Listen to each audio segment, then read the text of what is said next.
السلام علیکم ورحمۃ اللہ وبرکاتہ۔ الحمد للہ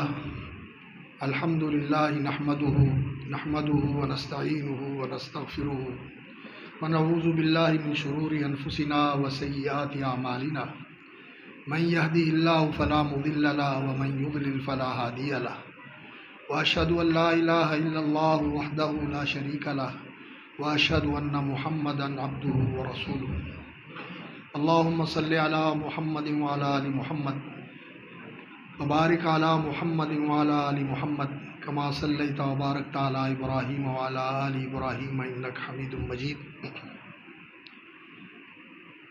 فضیلت مآب حضرت مولانا محمد یوسف انور صاحب اور فضیلت مآب ڈاکٹر سعید صاحب، فضیلت مآب قاری محمد حنیف صاحب، دیگر علماء و مشائخ اور احباب گرامی، اعیان جماعت، برادران اسلام، حضرات و خواتین، میں تو ایک طالب علم آدمی ہوں۔ کانفرنسیں اور جلسے تو یہ میدان ہے ہمارے خطباء کا اور ان علماء کرام کا جو ماشاءاللہ اسٹیج کی زینت ہیں اور آپ کے دلوں کی دھڑکن ہیں۔ میں ایک دو باتیں آپ کے سامنے رکھنا چاہتا ہوں۔ کانفرنس کا عنوان ہے فلسفہ شہادت۔ شہادت قرآن مجید میں شہادت کیا ہے اور احادیث کے اندر شہادت کس چیز کو کہا گیا ہے، اور عام طور پر جو ہمارے درمیان مشہور ہے وہ شہادت کا ایک مفہوم ہے۔ قرآن مجید میں اللہ رب العزت نے شہادت کا ذکر فرمایا ہے۔ سورۃ الحج اس کا آخری مقام ہے۔ یا ایھا الذین آمنوا ارکعوا واسجدوا واعبدوا ربکم وافعلوا الخیر لعلکم تفلحون وجاہدوا فی اللہ حق جہادہ هو اجتباکم وما جعل علیکم فی الدین من حرج ملۃ ابیکم ابراہیم وسماکم المسلمین من قبل وفی ھذا لِيَكُونَ الرَّسُولُ شَهِيدًا عَلَيْكُمْ وَتَكُونُوا شُهَدَاءَ عَلَى النَّاسِ فَأَقِيمُوا الصَّلَاةَ وَآتُوا الزَّكَاةَ وَاعْتَصِمُوا بِاللَّهِ هُوَ مَوْلَاكُمْ فَنِعْمَ الْمَوْلَى وَنِعْمَ النَّصِيرُ۔ اللہ رب العزت نے اہل ایمان کو مخاطب کر کے یہ خطاب فرمایا ہے، اور یہ اس خطاب کی تفصیل ہے جو قرآن مجید میں اللہ رب العزت نے سارے لوگوں کو مخاطب کر کے فرمایا ہے۔ یا ایھا الناس اعبدوا ربکم، اے لوگو اپنے رب کی عبادت کرو، اپنے رب کی عبادت کرو۔ عبادت کیا ہوتی ہے؟ جن لوگوں نے دین کی حقیقت کو سمجھا ہے انہوں نے اس کی وضاحت فرمائی ہے کہ عبادت یہ ہوتی ہے غایت المحبت ما غایت الخضوع والتذلل، انتہا درجے کی محبت، انتہا درجے کی نیاز مندی اور فروتنی، عاجزی، اور اللہ کے سامنے خضوع اور اپنے آپ کو اللہ کے سامنے ذلیل کر دینا، بچھا دینا، یہ ہوتی ہے عبادت۔ اور اس عبادت کی جو روح ہے، جو جان ہے، وہ ہے غایت المحبہ، اللہ رب العزت کے ساتھ انتہا درجے کی محبت کرنا۔ اور یہ محبت انسان سے مطلوب ہے کہ وہ اللہ کے سامنے انتہا درجے کی محبت سے اپنے دل کو سرشار کر کے پھر اپنے آپ کو اللہ کے لیے بچھا دے، گرا دے، اللہ کی تعظیم اور اس کی فرما برداری، اس کی وفاداری اور اس کی شکر گزاری کے اندر اپنے آپ کو اس طرح لگا دے کہ اس کی زندگی کا اور کوئی مقصد ہی نہ ہو۔ اور اللہ رب العزت کی محبت کس لیے؟ اس لیے کہ انسان کو اللہ رب العزت نے عقل و شعور سے نوازا ہے، انسان کو فہم و فراست سے نوازا ہے، اور انسان جس چیز کو دیکھتا ہے کہ اس کے اندر خوبی اور کمال ہے، اس کے اندر حسن اور جمال ہے، تو انسان اس سے محبت کرتا ہے۔ تو ساری خوبیاں جو اور سارے کمال اگر کسی کو ملے ہیں تو کس نے دیے ہیں؟ اللہ نے۔ اور وہ کتنی خوبیوں والا ہے، کتنے کمالات والا ہے، اور اگر کسی کو حسن ملا ہے تو اس نے دیا ہے، اگر کسی کو جمال ملا ہے تو اس نے دیا ہے، اور اس کے حسن و جمال کا کیا عالم ہے، کوئی اندازہ کر سکتا ہے، کوئی تصور کر سکتا ہے؟ تو انسان جو حسن و جمال کا پیدا کرنے والا اور عطا کرنے والا ہے، جو خوبیاں اور کمالات بخشنے والا ہے، اور وہ خود ان خوبیوں اور کمالات سے متصف ہے اور اس حسن و جمال سے متصف ہے جہاں تک انسان کے تصور اور تخیل کی رسائی نہیں ہو سکتی، تو سب سے زیادہ پیار پھر انسان کے دل میں اس اللہ کا ہونا چاہیے، اس لیے کہ وہ جمیل ہے اور وہ حسین ہے اور اس نے حسن بخشا ہے، اور انسان حسن سے پیار کرتا ہے، اور یہ جو حسن ہے یہ تو اس کا دیا ہوا ہے، اور یہ تو اسی لیے ہے کہ یہ دیکھ کر انسان کو اس کا حسن یاد آئے کہ جس نے اس کو عطا کیا ہے وہ خود کتنا حسین ہوگا۔ اس کے حسن کو انسان سامنے رکھے، اس کے جمال کو سامنے رکھے، اور اس کے حسن و جمال کا یہ عالم ہے۔ رسول اکرم صلی اللہ علیہ وسلم نے فرمایا لو کشف عن وجہی، اللہ رب العزت کے حسن و جمال اور اس کے نور اور اس کی تابانی کا یہ عالم ہے کہ اگر اللہ رب العزت جو نور کا پردہ اپنے سامنے رکھا ہوا ہے، اگر وہ نور کا پردہ اللہ رب العزت ہٹا دیں، لأحرقت سبحات وجہی من انتہا الیہ بصرہ، تو جہاں تک اللہ رب العزت کی نگاہ پہنچتی ہے وہ ساری چیزیں بھسم ہو کے رہ جائیں، اس کے حسن کی تابانیوں کا کوئی سامنا نہیں کر سکتا، کوئی تحمل نہیں کر سکتا، کوئی برداشت نہیں کر سکتا۔ تو سب سے حسین اور جمیل تو اللہ کی ذات ہے۔ ان اللہ جمیل یحب الجمال، رسول اکرم صلی اللہ علیہ وسلم نے فرمایا۔ اور اللہ رب العزت کے پاک ناموں میں محسن نام بھی ہے، حسن والا۔ اللہ رب العزت کے پاک ناموں میں محسن یہ اسماء حسنہ میں سے ہے، حسن والا ہے وہ، اور حسن بخشنے والا ہے وہ۔ تو حسن و جمال کے ساتھ پیار کرنا ہے تو سب سے بڑا حسن و جمال والا کون ہے؟ اللہ۔ تو پیار پھر کس سے کرنا چاہیے؟ سب سے بڑھ کر اللہ سے پیار کرنا چاہیے۔ اور خوبیاں اور کمالات، اس کی ذات وہ ہے کہ سراسر خوبیاں ہی خوبیاں ہیں، کمالات ہی کمال ہیں، محاسن ہی محاسن ہیں، اور کوئی عیب اور نقص اس کی ذات میں ہے ہی نہیں، سبحانہ و تعالی۔ ہر نقص سے، ہر کمی سے، ہر کمزوری سے پاک اس کی ذات ہے۔ تو اللہ رب العزت خوبیوں اور کمالات سے متصف ہے، اور اس کی تعریف، اس کی تعظیم، اس کی تنزیہ، اس کی تقدیس، یہ جتنی بھی ہے سب اسی کے لیے۔ الحمدللہ، تعریفیں ساری کس کے لیے؟ اللہ رب العزت کے لیے، اور شکر بھی اسی کا، اس لیے کہ ساری نعمتیں اسی نے پیدا کی اور اسی نے عطا کی۔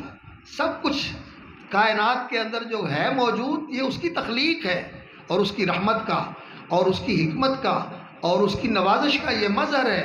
اللہ رب العزت نے یہ سب کچھ بنایا ہے اور ہمارے لیے بنایا ہے۔ سخر لکم ما فی السماوات و ما فی الارض جمیعا منہ، یہ جو کچھ آسمان و زمین کے اندر ہے یہ سب اس نے تمہارے لیے بنایا ہے۔ خلق لکم ما فی الارض جمیعا، یہ ساری کائنات کا دسترخوان ہمارے لیے سجایا ہے اس نے۔ تو کتنا بڑا انعام کرنے والا اور کتنا احسان کرنے والا مالک ہے۔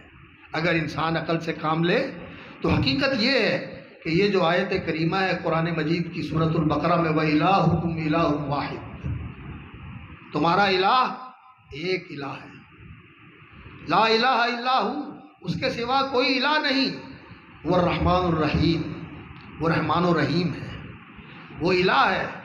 اور الہ کا معنی کیا ہوتا ہے؟ ہم عام طور پر یہ کرتے ہیں معبود برحق، بالکل بجا ہے۔ اور معبود کون ہوتا ہے؟ جس کے ساتھ سب سے زیادہ محبت کی جائے، اور الہ کا لفظ یہی مفہوم رکھتا ہے، وہ ہستی جس کی طرف انسان لپکتا ہے ایسے جیسے بچہ ماں کی طرف لپکتا ہے۔ ماں کی آغوش میں جس طرح بچے کو پیار ملتا ہے، شفقت اور محبت ملتی ہے، اور پناہ اور تحفظ ملتا ہے، اس طرح اگر کوئی ہستی ہے کائنات کے اندر تو وہ اللہ رب العزت کی ہستی ہے، جو انسان کی حفاظت کرتا ہے۔ کون ہے جو انسان کی حفاظت کرتا ہے؟ یرسل علیکم حفظہ، تمہاری حفاظت کے لیے اللہ رب العزت نے محافظ مقرر کیا ہوا، اور وہی ہے فاللہ خیر حافظ، جو انسان کی ہمیشہ حفاظت کرتا ہے، ہر قسم کے خطرے سے، ہر قسم کے شر سے انسان کو محفوظ رکھتا ہے۔ تو اللہ رب العزت ہمارا الہ ہے اور وہ ہمارا محبوب ہے۔ اور جو لوگ اس کی تفصیل کرتے ہیں وہ یہی کہتے ہیں کہ لا محبوب الا اللہ، اللہ کے سوا کوئی محبوب نہیں، لا مطلوب الا اللہ، اللہ کے سوا کوئی مطلوب نہیں، اللہ کے سوا کوئی مقصود نہیں۔ اور اس آیت کے بعد الہکم الہ واحد لا الہ الا هو الرحمن الرحیم کے بعد اللہ رب العزت نے پھر اپنی الوہیت کے دلائل ذکر فرمائے ہیں۔ آیت الآیات ان فی خلق السماوات والارض واختلاف اللیل والنہار والفلک التي تجری فی البحر بما ينفع الناس وما انزل اللہ من السماء من ماء فاحیا به الارض من بعد موتها وبث فيها من كل دابة وتصريف الرياح والسحاب المسخر بين السماء والارض لآیات لقوم یعقلون۔ یہ آسمان و زمین، یہ بادل، یہ کشتیاں، یہ رزق کے سامان، یہ سب کچھ اللہ رب العزت نے بنائے ہیں۔ یہ نشانیاں ہیں عقل والوں کے لیے، کس چیز کی؟ کہ اس کو رب بھی مانے اور اس کو الہ بھی مانے۔ رب العالمین بھی ہے، الرحمن الرحیم بھی ہے، مالک یوم الدین بھی ہے، تو پھر اس کے ساتھ یہ عہد باندھو کہ ایاک نعبد و ایاک نستعین۔ اور یہاں کیا فرمایا اس صورت کے اندر؟ اسی مقام پہ فرمایا وَمِنَ النَّاسِ مَن يَتَّخِذُ مِن دُونِ اللَّهِ أَندَادًا يُحِبُّونَهُمْ كَحُبِّ اللَّهِ۔ لوگوں میں ایسے ہیں جنہوں نے اللہ کے برابر کھڑے کر لیے، خدا کے ہمسر بنا لیے۔ یحبونہم کحب اللہ، ان سے ویسی محبت کرتے ہیں جیسی اللہ سے کرتے ہیں۔ والذین آمنوا اشد حبا للہ، اور جو اہل ایمان ہوتے ہیں وہ سب سے بڑھ کر اللہ سے محبت کرتے ہیں۔ ان کے سامنے سب سے بڑھ کر ذات اور ہستی ہے تو اللہ رب العزت کی، اور اس کی محبت ساری محبتوں پر غالب ہے۔ اور اللہ رب العزت کی محبت کا پھر یہ تقاضا ہے کہ جو اللہ کا محبوب ہے اس کے ساتھ محبت کی جائے۔ اللہ کے محبوبوں میں سب سے بڑھ کر اللہ کے نبی، انبیاء اور رسول اللہ کے محبوب ہیں۔ انبیاء اور رسول سے محبت کرنا یہ اللہ کی محبت کا تقاضا ہے۔ اس لیے جو محبوب کا محبوب ہو اس سے بھی انسان کو محبت کرنی ہوتی ہے، جو اس کا دشمن ہو اس سے دشمنی، اور جو اس کا محبوب ہے اس سے محبت۔ تو رسول اللہ صلی اللہ علیہ وسلم سے محبت، یہ بھی اللہ کی محبت ہی کا تقاضا ہے، یہ اللہ کی محبت ہی کا تقاضا ہے۔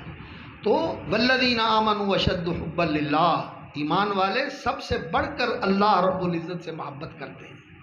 تو عبادت کی بنیاد کس چیز پر ہے؟ محبت کے اوپر، محبت کے اوپر۔ اور اقبال بہت ہی حقیقت شناس انسان ہے، اس نے کمال بات کہی ہے۔ وہ کہتا ہے مقام بندگی دیگر، حضرت مقام بندگی دیگر، مقام عاشقی دیگر، چنا خود را نگہداری کے بائی بے نیازی ہا۔ آہا، مقام بندگی دیگر، تیری فرما برداری کرنا اور تیرے حکم بجا لانا، یہ فرشتے تیری بندگی کرتے ہیں اور وہ کر رہے ہیں، لیکن یہ ایک اور مقام ہے، مقام عاشقی دیگر، لیکن محبت کے ساتھ تیری بندگی کرنا یہ ایک اور مقام ہے، یہ اور ہی رنگ ہے، یہ اور ہی مقام ہے۔ چنا خود را نگہداری کے بائی بے نیازی ہا، چنا خود را نگہداری کے بائی بے نیازی ہا، تو انتہائی بے نیاز ہے، تجھے کسی کی پرواہ نہیں، کسی چیز کی ضرورت نہیں، لیکن یہ تیری شان بے نیازی کا عجب عالم ہے کہ شہادت پر وجود خود زخون دوستاں کا ہی۔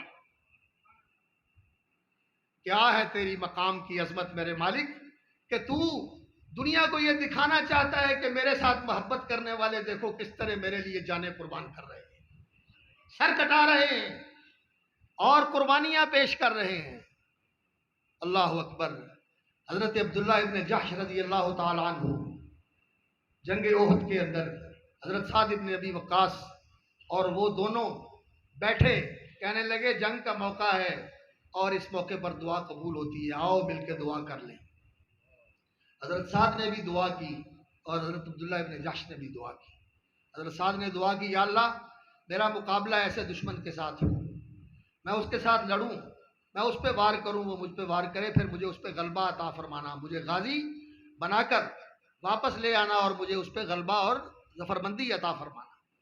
انہوں نے کہا آمین، اور پھر انہوں نے دعا کی، انہوں نے کہا یا اللہ میرا مقابلہ دشمن کے ساتھ ہو اس میدان کے اندر، اور پھر وہ مجھ پہ وار کرے، میں اس پہ وار کروں، اور پھر یا اللہ ایسا وقت آئے کہ وہ مجھ پہ غالب آ جائے اور پھر وہ میرا گلا کاٹ دے اور میرا سر کٹا ہوا ہو، میری ناک بھی کاٹ دے، میرے ہونٹ بھی کاٹ دے، میری آنکھیں بھی نکال دے، میری انتڑیاں بھی نکال کے باہر پھینک دے، اور شہید جس حالت میں شہید ہوتا ہے اسی حالت میں اٹھے گا۔ نبی صلی اللہ علیہ وسلم نے فرمایا اس کا خون بہ رہا ہوگا، رنگ خون کا ہوگا لیکن کستوری کی خوشبو آ رہی ہوگی، اسی حالت میں اٹھے گا۔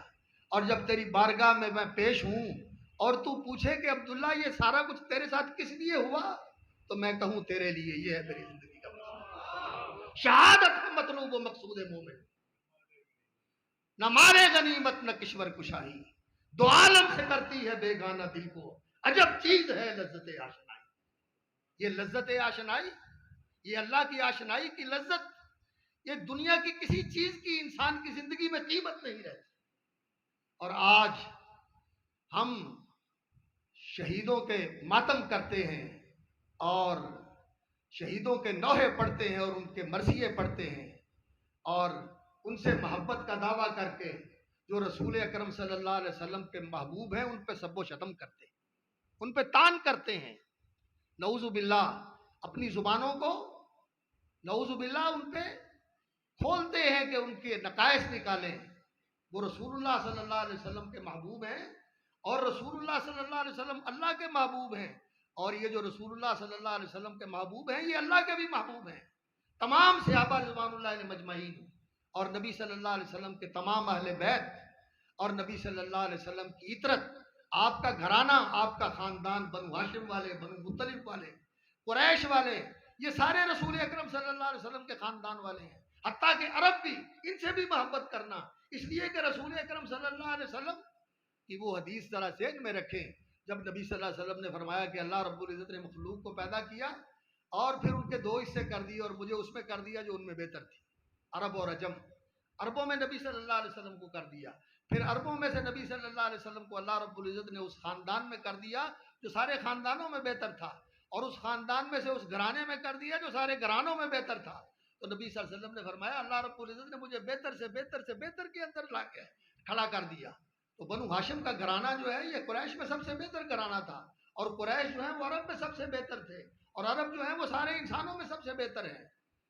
اور یہ عرب سے دشمنی، پھر قریش سے دشمنی، پھر رسول اکرم صلی اللہ علیہ وسلم کے خاندان سے دشمنی، اور آپ صلی اللہ علیہ وسلم کے اہل بیت ازواج مطہرات امہات المومنین سے دشمنی، یہ کیسی محبت ہے اہل بیت کے ساتھ؟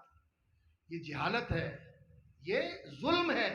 ان کا تو کوئی نہیں بگاڑ سکتا، وہ تو وہ ہیں کہ جن کے ہر وقت درجے بلند ہو رہے ہیں اللہ رب العزت کے ہاں، ان کے محبت کرنے والے کروڑوں کی تعداد میں الحمدللہ موجود ہیں جو ان کا ذکر خیر کرتے ہیں اور محبت سے ان کا نام لے کے ان کے لیے رضی اللہ عنہم ورضوا عنہ دعائیں پڑھتے ہیں۔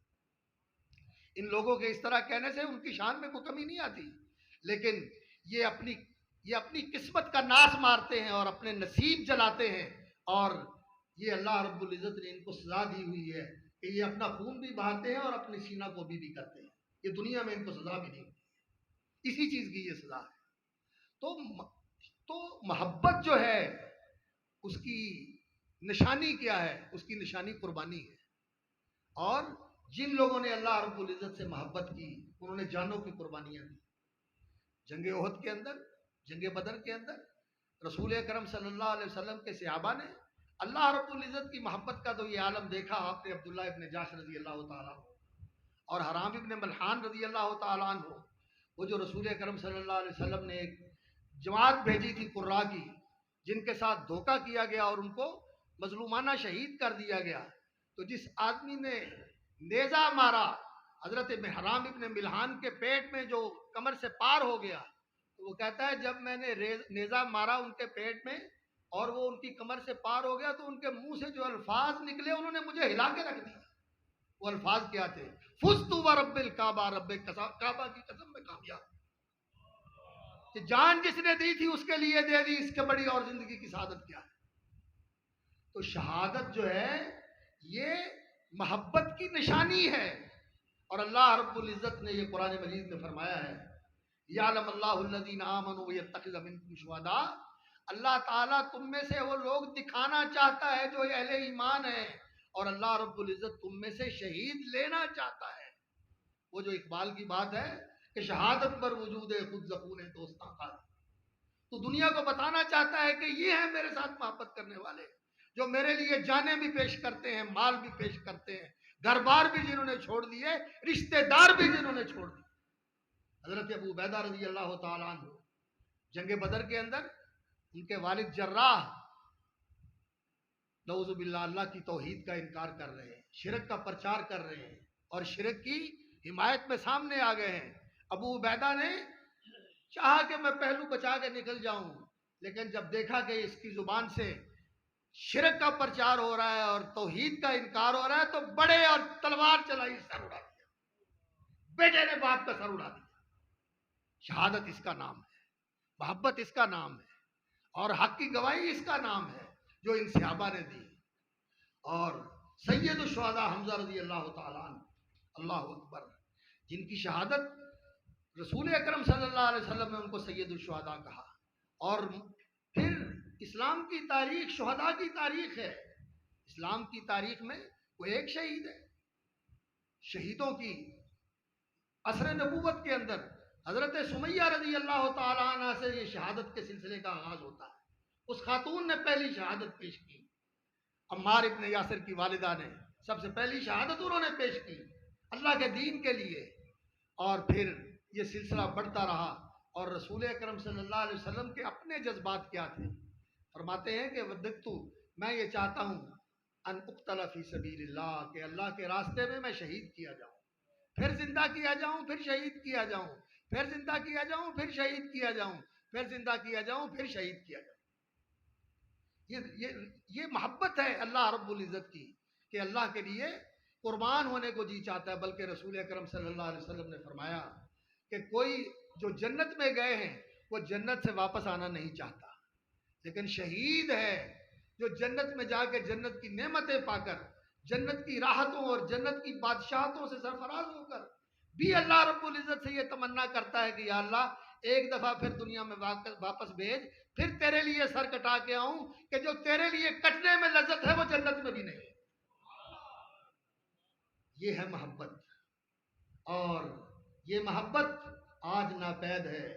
وہ اقبال نے کہا تھا، یہ حقیقت خرافات میں کھو گئی، یہ امت روایات میں کھو گئی، بجھی عشق کی آگ اندھیر ہے، مسلمان ہی رات کا ڈھیر ہے۔ آج دنیا کی محبت نے ہمیں اندھا کر دیا، آج کرسیوں کی محبت نے ہمیں منافق بنا دیا، اقتدار کی محبت نے ہمیں دین سے دور کر دیا، دین کو پس پش ڈال دیا۔ آج اقتدار عزیز ہے، آج پیسہ عزیز ہے، آج اپنی چودر عزیز ہے، آج ووٹ محبوب ہے، دین کہاں ہے، کیا ہو رہا ہے اس کی کوئی پرواہ نہیں۔ تو یہ فلسفہ شہادت کانفرنس آپ کے اس جذبے کو تحریک دینے کے لیے ہے۔ اگر آپ یہ سبق لے کے جائیں تو سچی بات یہ ہے کہ یہ کانفرنس کا حاصل ہے، اور اگر آپ ایسے ہی اٹھ کے چلے جائیں اور یہ محبت کی شمع نہ جلے اور یہ محبت کی حرارت آپ کے اندر جو ہے یہ آپ کو گرمائے نہیں، تو ایسے جیسے ٹھنڈے آئے تھے ویسے اٹھ کے چلے جائیں، سبحان اللہ کا اور الحمدللہ کا اور نعرے لگائے اور بات نہیں۔ یہ محبت کی آگ انسان کے اندر ایسی سلگنی چاہیے کہ پھر ہر چیز کو بھسم کر کے رکھ دے۔ اللہ کی محبت، اللہ کے رسول کی محبت صلی اللہ علیہ وسلم، اور نبی صلی اللہ علیہ وسلم کے اہل بیت کی محبت، اور سارے اہل بیت کی محبت، جن میں ازواج مطہرات امہات المومنین کو قرآن نے اہل البیت کہا ہے، ان کی محبت۔ ایسے ہیں یہ لوگ رسول اکرم صلی اللہ علیہ وسلم کے ازواج مطہرات امہات المومنین، ان کے صرف ایک کو مانتے ہیں اور باقی سب کے متعلق بدزبانی کرتے ہیں. یہ کیسی محبت ہے اہل بیت کے ساتھ؟ اور صرف حضرت علی رضی اللہ تعالیٰ عنہ کا خاندان ہی اہل بیت نہیں ہے. نبی صلی اللہ علیہ وسلم آل ہاشم حضرت عباس رضی اللہ تعالیٰ عنہ اور دیگر نبی صلی اللہ علیہ وسلم کے خاندان کے لوگ ہیں، یہ سارے اہل بیت ہیں نبی صلی اللہ علیہ وسلم. یہ آپ صلی اللہ علیہ وسلم کے نسب کے اہل بیت ہیں. اور جو حضرات جو امہات المومنین ہیں وہ نبی صلی اللہ علیہ وسلم کی گھر والیاں ہیں. قرآن نے ان کو اہل بیت کہا ہے. اور وَيُطَهِّرَكُمْ تَطْهِيرًا، اس آیت کا اولین مصداق وہ ہے. تو رسول اکرم صلی اللہ علیہ وسلم سے محبت کرنا یہ ایمان کا تقاضا ہے. اور اس وقت تک کوئی ایمان نہیں ہے واللہ لا یؤمن احدکم حتی یکون اللہ ورسولہ احب الیہ مما سواہما. مسند احمد کی روایت ہے، کوئی ایمان نہیں ہوتا کسی آدمی کا جب تک اللہ اور اس کا رسول سب سے بڑھ کر محبوب نہ ہو. جو کچھ بھی ان کے سوا ہے، وہ دنیا ہو، وہ دنیا کا کوئی مفاد ہو، کوئی انسان کی کوئی اپنی خواہش ہو، کوئی انسان کا مفاد ہو، وہ کوئی دنیا کا کوئی بھی عزیز ہو، کوئی رشتہ دار ہو، سب پیچھے ہیں، اللہ اور اس کا رسول سب سے آگے ہے. اور پھر رسول اللہ صلی اللہ علیہ وسلم کے جو محبوب ہیں، اللہ اکبر، جن کے بارے میں نبی صلی اللہ علیہ وسلم نے خطبے دیے اور جن کو آگے نبی صلی اللہ علیہ وسلم نے بشارتیں دی کہ میں نے جنت میں تمہارے گھر دیکھے ہیں، وہ لوگ رسول اکرم صلی اللہ علیہ وسلم کے محبوب تھے. ان سب سے محبت کرنا یہ ایمان کا تقاضا ہے. انصار سے محبت کرنا، مہاجرین سے محبت کرنا، خلفائے راشدین سے محبت کرنا، اور رسول اکرم صلی اللہ علیہ وسلم کے دو پھول حضرت حسن اور حضرت حسین رضی اللہ تعالیٰ عنہما سے محبت کرنا، سیدہ خاتون جنت فاطمۃ الزہرا رضی اللہ تعالیٰ عنہ سے محبت کرنا، اور ان کی ماں اور ہماری ماں حضرت عائشہ رضی اللہ تعالیٰ عنہ سے محبت کرنا. اللہ اکبر. یہ جو حدیث بیان کی ہے کہ سیدۃ النساء اہل الجنہ، یہ حضرت عائشہ نے تو بیان کی ہے. حضرت عائشہ تو اس کی روایت کرنے والی ہے. تو بھائیوں، بات یہ ہے کہ انسان کو اپنے دل کے اندر یہ محبت کی جوت جگانی چاہیے، محبت کی جوت جگانی چاہیے. اور اس محبت سے انسان اگر سرشار ہو جائے تو پھر یقین کیجئے کہ انسان نے عبادت کی حقیقت کو پا لیا. آج یہ امت حقیقت سے دور ہے. اللہ رب العزت ہمیں عبادت کی حقیقت نصیب فرمائے. اور تکونوا شہداء علی الناس، لوگوں کے لیے دین کی گواہی دینے والے، اپنے عمل سے، اپنے کردار سے، اپنی ترجیحات سے، اور پھر جب موقع آئے تو اپنی جان اور مال سب کچھ اللہ کے لیے قربان کر کے اپنی اس محبت کی گواہی پیش کرو. یہ فلسفہ شہادت ہے. اللہ تعالیٰ اس کو سمجھنے اور اس کو حقیقت بنانے کی مجھے اور آپ کو توفیق عطا فرمائے. وآخر دعوانا الحمدللہ.